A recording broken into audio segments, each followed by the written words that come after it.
First, I'd like to dedicate this talk to the memory of Jim Ridley. He was a fantastic newspaper editor. All right. And an even better person. He taught me a lot about storytelling. So if you like this TED Talk, say a prayer for Jim. If you don't like this TED Talk, just keep that to yourselves. All right. To get this started, I'm going to need your help with a very quick show of hands survey. I can see most of you underneath these hot, bright lights. Who here has bought a laptop, smartphone, or tablet computer device in the last year? That's a lot of people. Okay, that's more than I thought I was going to get. The first one, I'll keep going anyway. How about a gold product? Baubles, bangles, beads, that kind of thing? Gold product? Not that many fancy people here, all right. What about a glass of tea? Who's bought a glass of tea, hot or iced? All right, that's good. And finally, frozen shrimp. You get them in the freezer section, obviously, if you're a lot of shrimp lovers, delicious wrapped in bacon. Okay, good. So, pretty much everyone in this room, myself included, although I wasn't raising my hand, raised their hand during my annoying little survey. And that's great, because it means we're all complicit in what I'm about to say and show to you. As a foreign affairs producer at the PBS NewsHour in Washington, it's my great privilege and pleasure to help tell the stories of people who live in other countries and make some of the products that we buy and use every day. And I want to introduce you to a couple of those people. I'm going to show you a short clip from a piece that I wrote and produced last year.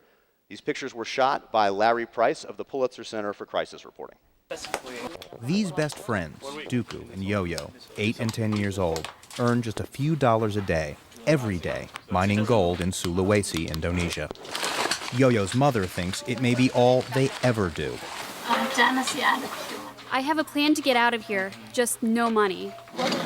Dooku and Yoyo have worked the mines for 2 years. They don't get many breaks, they don't have any toys, and they're not in school regularly. Yoyo can read a little, but Dooku cannot, because he hasn't gone to school yet. When asked if he'd rather be in school, Dooku just shrugs and gets back to work. Other children labor underground, unfortunately well suited for this grueling labor. Tiny tunnels, tiny bodies. All right. That was also my voice on the track there. Commodity analysts that I've spoken with and interviewed say that about 15% of the global gold supply comes from small artisanal mines like the kind we just saw in Indonesia. This is also a photo by Larry Price of another artisanal mine. It's not just gold. Every product I mentioned in my annoying little survey has a strong connection to slave labor, child labor, forced labor, or at least some absolutely terrible working conditions. The US Department of Labor keeps a list of products made overseas, manufactured by slaves and children. There's more than 350 products on that list, and some of them are available at supermarkets and shopping centers right down the street from your house. According to the United Nations, between 20 and 35 million people live in slavery today. 5 million of them are children. Just as we all play a role in consuming the goods that these children and slaves and trafficked people make, it's time we start playing a role in how these goods are made. Now, TEDx is all about ideas, and I've got an idea about what each of you can do to help fight this. But first, you need to know a few things.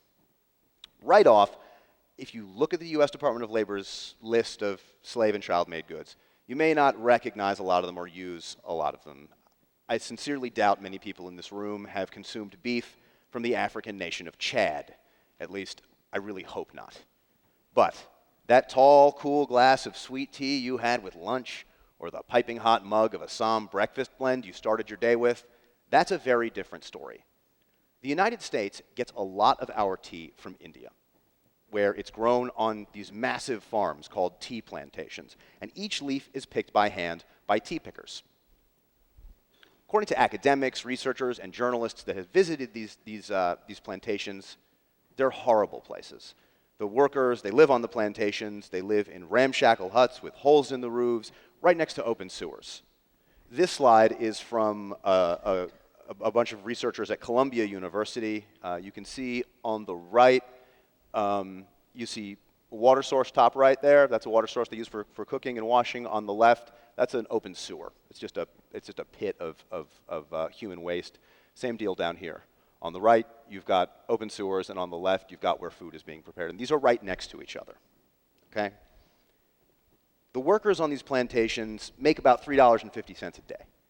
But it can be less if they don't meet their daily leaf-picking quota. And some of them, of course, are children. Then there's the frozen shrimp I mentioned. Last fall, the Associated Press produced a series of reports on the Thai shrimp fishing industry. Men from all over Asia were trafficked, sold into slavery, forced onto these boats, and worked for days on end. Worked until they dropped dead in some cases. When they did, their corpses were just thrown over the side of the boat. Back on land, they were kept in cages so they wouldn't escape. This is a photo of a Thai shrimp slave in a cage from the Associated Press. The shrimp they harvested from the deep ocean ended up in freezer sections of grocery stores that you have absolutely heard of in this state, in this country, and in the UK. Some of it also went into pet food, into cat food specifically. Some of the cocoa you may have drank this past winter might have come from leaves picked by West African children.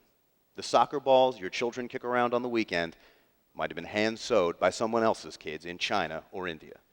There's palm oil from Indonesia made by children and adults who live in debt bondage. This is an old problem, and it's not new.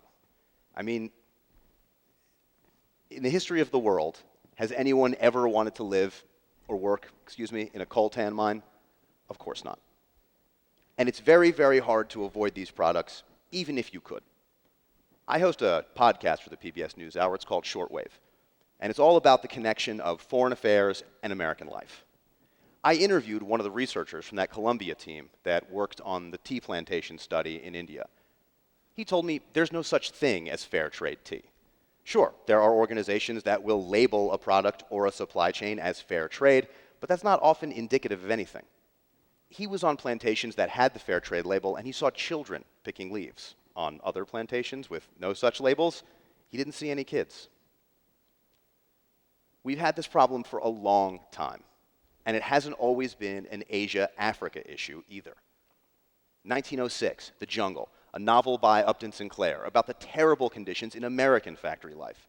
1960, Harvest of Shame, legendary TV newsman and my hero, Edward R. Murrow, makes a documentary about agricultural workers who pick fruits and vegetables in Florida. It aired on Thanksgiving Day. I would argue that to this day, the people who pick our fruits and vegetables still do so in terrible conditions for not a lot of money. So this is an old problem. But what's new about this old problem is the scale. The US is one of the largest importers of goods and services from other countries in the world. There's a very good chance that every stitch of clothing you have on right now comes from someplace else. Someplace with not very strict labor laws, or if it does have strict labor laws, they're not really very well enforced. The interconnected nature of the modern global economy is such that every purchase you make puts you in direct contact with hundreds, maybe thousands of workers in that supply chain. Our impact as a nation, your impact as individuals, isn't only felt when American bombers go someplace to blow something up. Decisions you make about what you buy and where you buy them can have an impact on families 9.5 time zones away. So what can you do? When I first started reporting this stuff, I just kind of threw up my hands. It was like, forget about it. I'm moving to a cave in the woods. I'm going to subsist on sustainably harvested jute leaves, and we're going to fashion our own clothes out of sisal twine. My wife was not into that option. You may have different results with your significant others. And when I started telling other people about what I was learning, ruining cocktail parties and dinner parties, telling everybody about where their bacon-wrapped shrimp came from, I almost always get a pledge of a boycott in return, right? I always get the, all right, PJ, no more tea for us. We're a coffee family from now on. Fine, as far as it goes. But here's the thing about boycotts. They have unintended consequences, right? A successful boycott lowers the price of the good that's being boycotted. That means that the people who make it, even if they're not making very much to begin with, and they're probably not, are going to be making less. Second, in some cases, some of these jobs, not the slavery conditions, but the hard labor, dangerous, low-paying jobs, may actually be the best wages available in that region. Also, some of these companies, the global corporations, are so big and their supply chains are so complex, they may not even know what kind of labor is at the bottom of that supply chain. This is complicated stuff, but that does not get you off the hook. Which brings me to my strategy. Just pick one. Just pick one product in your life made by slaves or children or trafficked persons. Just pick one product like that in your life. It doesn't have to be the most important product in your life, but it should be something meaningful, something that you use at least a few times a month. Just pick one product and learn everything you can about that supply chain. Check out the US Department of Labor's website. Find out why that product is on their list. Maybe it's not on their list, but on another of the many lists kept by non-governmental organizations, other countries, and the UN. Speaking of the UN, check out the UN's International Labor Organization. They may have done a study, research, or produced some papers on this supply chain. They almost certainly have. They're very thorough. Google around. Find out what the lives of these workers are like. Find out how they ended up doing these jobs and where they come from. The International Labor Organization, they do a lot of great work, a lot of research and studies on these kind of supply chains. Learn about the people themselves, right? How did they end up in these positions? Why? Often they're trafficked people who come from places where there's conflict, famine, that kind of thing, and they're looking for an opportunity. And someone shows up in their village with a truck and says, "Who wants a job?" And they get on the truck, and they go away, and they're never seen again. Their passports are confiscated, and they're forced to work. Research the industry. Find out why companies use forced labor. Is there an alternative labor pool? What would the cost of your good be if the workers earned a decent salary and could live in decent conditions?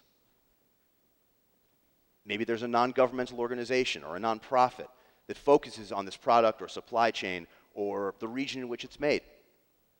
Maybe there's an organization that focuses on these workers and tries to meet their needs, improve their lives. Maybe they're advocating for a solution that already exists. Maybe you can become an advocate in your community for these laborers by raising money or awareness through your school or church group. Bring it up at your book club. Maybe there's a connection between these laborers, the place they're laboring, or the product their labor produces, and your community. In my business, in journalism, we call this a local angle. Maybe there's a local angle to this story. Pitch it to a local journalist, or better yet, write a guest editorial or a blog post someplace yourself. All companies hate bad press, let me tell you. When the Associated Press wrote that series on the Thai shrimp industry, within months, hundreds of those slaves were freed, and the shrimp industry and Thai government pledged to drastically change how they did business. Another very important step you can take is to contact the company from which you buy the product. Tell them you like their product, you like what it does for your life, but they have to make this right. The only thing companies hate more than bad press are mad customers. Now may be the time in American history when a single individual can have a greater impact on this issue than at any other time. And there's a number of reasons for that. In February, Congress passed, and the President, Obama, signed into law, a bill closing the loophole allowing goods made by children and slaves in other countries into U.S. markets. Now, there's still a long way to go before this bill fully takes hold, but right now, lawmakers and bureaucrats in Washington are debating just how the bill will take hold, and your voice could be decisive in the decisions made during those conversations. There's another bill making its way through Congress right now called the End Modern Slavery Initiative. It was actually introduced by Tennessee Senator Bob Corker. It would establish an organization in Washington with the goal of cutting slavery in half among targeted populations. It would be funded by the U.S. government as well as international partners and the private sector. It has wide bipartisan support. Now look, I'm a journalist. I don't advocate for or lobby for any kind of legislation or laws or political maneuvers. That's not what I do. But the reason I'm telling you about this is because if you just pick one product, one supply chain, and learn about it, you can make your own decisions about these kinds of legislations and bills through the lens of that product. Maybe Senator Corker's bill doesn't help the laborers that you're going to focus on. Or maybe it does, but your elected representative doesn't support the bill. Or maybe you don't like this bill and think there's a better alternative out there that our government should take, that a private sector should take. Well, now's the time to pick up the phone, send an email, do some lobbying. It's not as easy as doing nothing. But there are slaves, women, children working 20-plus hour days for weeks on end, making little or nothing in very difficult circumstances out there. And just picking one product and getting smart about it is a heck of a lot easier than that. Thank you.